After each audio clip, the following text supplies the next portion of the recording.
नमस्कार बच्चों। हमने पिछले वीडियो में तुलसी का जीवन परिचय और साहित्यिक परिचय पढ़ा था। इसके साथ ही एक दूसरा वीडियो बनाया था कल ही, उसमें तुलसी के शुरू के 2 दोहों का अध्ययन हमने किया था। अब इसके आगे के 5 दोहे बचे हैं, उन दोहों का आज अध्ययन करेंगे। देखो पहला दोहा। तुलसी बलो सुसंग ते पोच कुसंगति सोई, नाउ किन्नरी तीर असी लोह बिलो कहू लोई। अब इसमें जो कठिन शब्द हैं उसका अर्थ देख लो आप एक बार। तुलसी मतलब तुलसीदास जी, भलो मतलब अच्छा, सुसंग मतलब अच्छी संगति, सुसंग मतलब अच्छी संगति, पोच शब्द का अर्थ है बुरा, कुसंगति मतलब बुरी संगति, सोई मतलब वही, सोई शब्द का अर्थ है वही, सोई शब्द का अर्थ है वही। नाव नाव, किन्नरी शब्द का अर्थ है वीणा, तीर शब्द का अर्थ है बाण, असी शब्द का अर्थ है तलवार, लोह होता है लोहा, बिलोकहु होता है देखो, लोई मतलब लोग, बिलोकहु मतलब देखो और लोई मतलब लोग। अब देखो इसमें तुलसी ने क्या बताया है, क्या संदेश दिया है। तुलसी का ये अपने पाठ्य पुस्तक में तीसरा दोहा है, आज के में प्रथम दोहा है।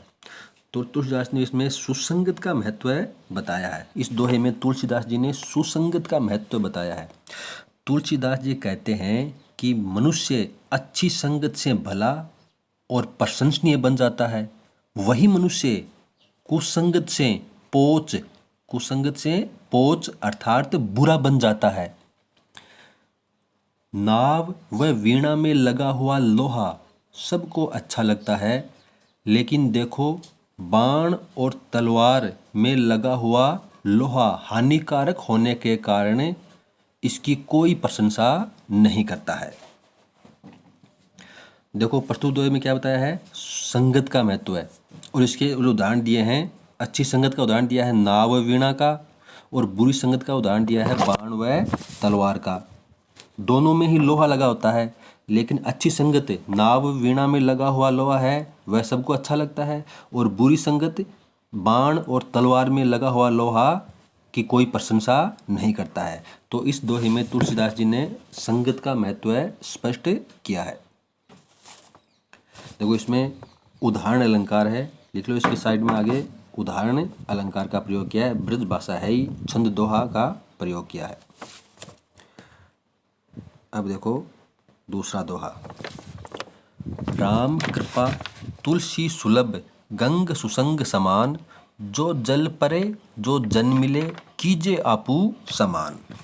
तो इसमें पहले कठिन शब्दों का अर्थ ले लो। राम कृपा मतलब राम की कृपा से, सुलभ शब्द का अर्थ है सहज, सहज मतलब आसानी से प्राप्त होने वाला, गंग शब्द का अर्थ है गंगा नदी, गंगा, सुसंग मतलब का सत्संग अच्छी संगति, समान मतलब बराबर, जो जल परे जो गंगा के जल में मिलता है, जो जल परे मतलब जो गंगा के जल में मिलता है, और है जो जन मिले जो सत्संग में भाग लेता है, कीजे मतलब कर देती है, आपू मतलब आप स्वयं के, समान मतलब समान। अब देखो इसमें इस दोहे में भी तुलसी ने क्या कहा है, संगत का ही महत्व इसमें भी स्पष्ट किया है। तुलसी कहते हैं कि राम की कृपा से सहज प्राप्त गंगा व सत्संग दोनों का प्रभाव समान होता है। तुलसी कहते हैं कि राम की कृपा से सहज प्राप्त गंगा, आसानी से प्राप्त होने वाली गंगा, व सत्संग अच्छे व्यक्तियों का संग दोनों का प्रभाव समान होता है। जो गंगा के जल में मिलता है, गंगा उसे अपने समान पवित्र बना लेती है, और जो सत्संग में रहता है वह भी सद्गुणों से परिपूर्ण अर्थात सज्जन पुरुषों जैसा पवित्र आचरण करने लगता है। देखो इसमें क्या कहा है, सत्संग का महत्व बताया है कि गंगा में मिलने वाला जल गंगा के समान पवित्र, और सत्संग में रहने वाले व्यक्ति सज्जन व्यक्तियों के समान बन जाता है। तो ये दोनों कारण किस लिए होते हैं, संगत के कारण। गंगा में जो भी जल मिलेगा वह गंगा के समान पवित्र हो जाएगा, और जो लोग जो मनुष्य सत्संग में रहते हैं, सज्जन व्यक्तियों के साथ रहते हैं, तो वे भी सज्जन व्यक्तियों के समान पवित्र आचरण करने लगते हैं। इसमें देखो समान शब्द है इन शब्द उपमा अलंकार में ये शब्द काम में लिया जाता है। तो यहाँ पर उपमा अलंकार है और प्रवचनात्मक शैली है। उपमा अलंकार का यहाँ पर प्रयोग किया है और प्रवचनात्मक शैली का प्रयोग किया है।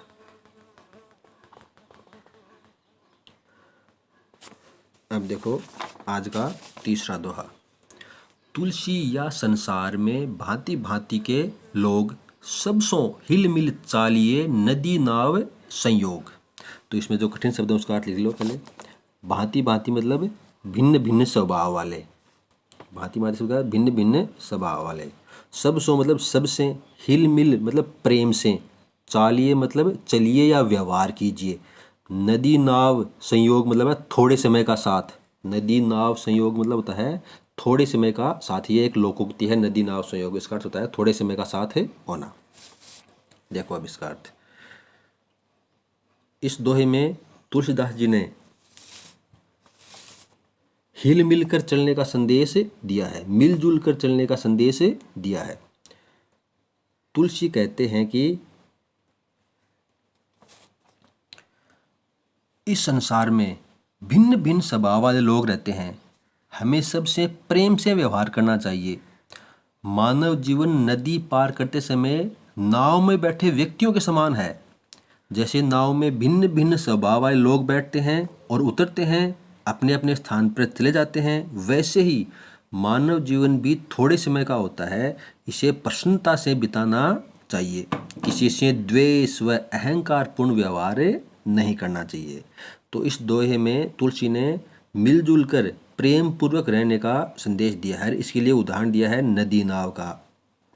उदाहरण देते हुए बताया कि जिस प्रकार नाव में बैठते हैं व्यक्ति तो वे भिन्न भिन्न स्वभाव के व्यक्ति होते हैं, लेकिन नाव में बैठ करके नदी पार करते ही अपने अपने स्थान पर चले जाते हैं, और नाव में बैठते हैं तो सब प्रेम पूर्वक एक स्थान पर बैठते हैं और फिर अपने अपने स्थान जाते हैं। इसी प्रकार मानव जीवन भी थोड़े समय का होता है, तो इसे हमें प्रसन्नता से बिताना चाहिए, किसी से द्वेष व अहंकारपूर्ण व्यवहार नहीं करना चाहिए।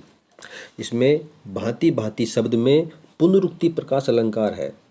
भांति भांति में पुनरुक्ति प्रकाश अलंकार है। हिल मिल व नदी नाव,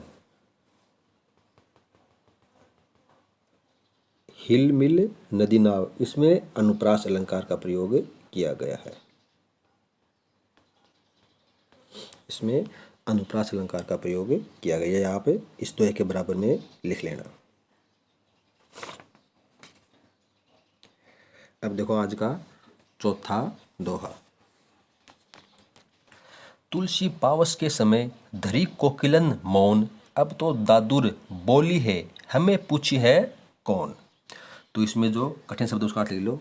पावस शब्द का अर्थ होता है वर्षा ऋतु, वर्षा।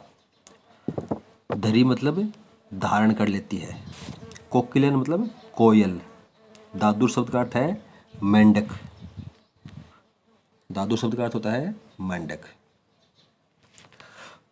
तो इस प्रस्तुत दोहे में तुलसी ने प्रतिकूल समय में, प्रतिकूल मतलब विपरीत समय में मौन रहने का संदेश दिया है। जब समय विपरीत हो तो मनुष्य को मौन रहना चाहिए, शांत रहना चाहिए, इसके बारे में बताया है। तुलसीदास जी कहते हैं कि वर्षा ऋतु आने पर कोयल मौन धारण कर लेती है। वह जानती है कि अब मेंढकों के बोलने का समय है, अब हमें कोई नहीं पूछेगा। अर्थात दुर्जनों की पूछ, पूछ मतलब महत्व है, दुर्जनों का महत्व होने पर सज्जन व्यक्ति मौन रहना ही श्रेष्ठ समझते हैं। तो इस दोहे में तुलसी ने विपरीत समय में, प्रतिकूल समय में मौन रहने का संदेश दिया है। तो इसमें अन्योक्ति अलंकार का प्रयोग किया गया है। इस दोहे में अन्योक्ति अलंकार का प्रयोग किया गया है और अन्योक्ति परक ही इसमें शैली है। अब देखो आज का अंतिम दोहा। तुलसी ऐसमय के सखा, धीरज धर्म विवेक साहित्य साहस सत्य व्रत राम भरोसो एक। तो इसमें पहले कुछ कठिन शब्दों का देख लो। ऐसमय शब्द का अर्थ होता है बुरा समय, ऐसमय शब्द का अर्थ है बुरा समय। सखा का है मित्र, धीरज का है धैर्य, धर्म मतलब धर्म, विवेक मतलब विवेक, साहित्य मतलब साहित्य, साहित्य मतलब साहित्य या अच्छे ग्रंथ, सत्य व्रत मतलब सत्य पर अडिग रहना, राम भरोसो मतलब परमात्मा पर विश्वास, राम भरोसो मतलब परमात्मा पर विश्वास। तो इस दोहे में तुलसीदास जी ने हमें बुरे समय में धीरज, धर्म, विवेक, साहित्य, साहस, सत्यव्रत व परमात्मा पर भरोसा रखने की सीख दी है। तुलसीदास जी कहते हैं कि बुरे समय के मित्र धैर्य, धर्म, विवेक, अच्छे ग्रंथ, साहस, सत्य पर अडिग और परमात्मा पर पूर्ण विश्वास होते हैं।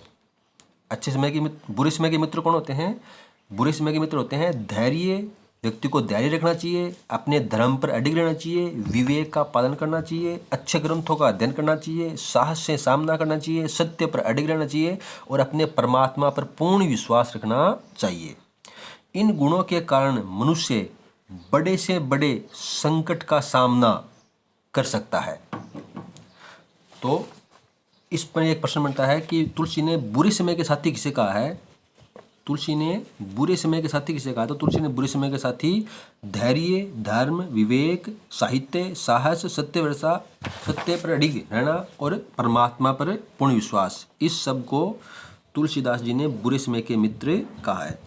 इस दोहे में प्रवचनात्मक शैली है। साहित्य, साहस, सत्यव्रत, इसमें अनुप्रास अलंकार का प्रयोग है। धीरज, धर्म में अनुप्रास अलंकार का प्रयोग किया गया है। धय द वर्ण की आवृत्ति इसमें 2 वर्ण है, 2 बार हुई, इसमें स वर्ण की आवृत्ति 3 बार हुई है। तो अनुप्रास अलंकार का इसमें प्रयोग किया है और प्रवचनात्मक शैली है।